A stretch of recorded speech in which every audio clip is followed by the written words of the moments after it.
So we have our book search page here, although there are a few things that we may change or we should change, like adding some padding and so forth, which is easy to do. In fact, something you can do yourself. We'll do in a second here.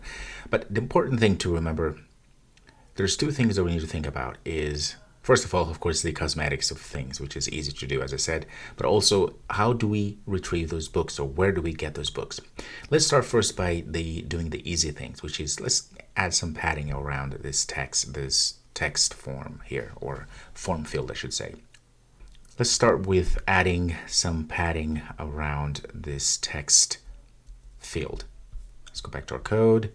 I can do just, first of all, let's click on our form, command period, put it around the padding, and 8 is fine. Okay, that will hopefully should give us a little bit of padding around and some spacing. Okay, much better. There's some spacing at the top. Very good. Very simple. You could have done it yourself. Now, the next is, okay, what we want to do is to add something or enter something, a search key. I can say Flutter, something like this, and hit enter. We want to be able to go and fetch data from somewhere. But where is this somewhere? Now, there are so many APIs, application programming interfaces, that you can use to get books, right? So in this case, to simplify our lives, I'm going to be using the Google Books API. So if you go to Google, no pun intended, and you type in Google Book API, as you see here, you can see the first that comes up is the Google Books APIs, Google Developer. There's a lot of information, of course, you can read, and I'm not going to spend that much time because you can do it yourself. First things first, let's go to getting started. I already opened that. Let's go here, and there we go. So you can read about things. Now, one thing I want to let you know, now you can go up here and start reading how to get started and what's all about, how to create a Google account if you don't have one. And it's important to read about this, learn about authorizing requests and identifying your application. When your application requests private data, the request must be authorized by an authenticated user who has access to that data. Here are the operations, right? So the things that we can do against the API. So we can list, insert, get, update, and delete. Obviously, we're not going to insert or updating or deleting any books. All we're going to be doing is listing those books, which means to get, which means to invoke the get, which means to get collections via the URI.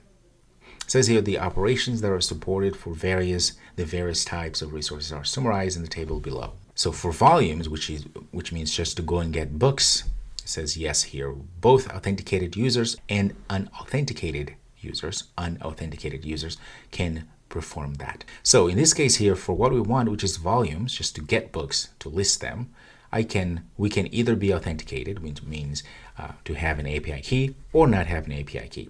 I chose to have an API key because that's me and I like to do things like that, but you don't have to have an API key to just get books from the API. I would encourage you to actually just get an API key so you're safe. Right, let's go ahead, click there, and it takes us to acquiring and using an API key. So it says here to acquire an API, open Credentials API page, or Credentials page that is, right click. And because I'm already logged in with my Google account, you should as well, this will just take me directly to this page here.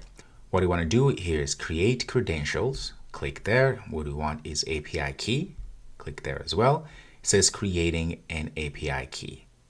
Okay, so you can restrict that key and so forth works. So then this will be your own API key that you can use to make those calls. This API also allows us to do it without an API key. So if you scroll down, you can see there's this REST API for Books API. So this would be a way of getting something from a collection of book. We have to pass the collection name and then resource ID and get that information, right? So we can get the books. And of course, you can only access the bookshelves if you're authenticated and so forth. But then you can have something like this. Again, you can use this, perform this little query.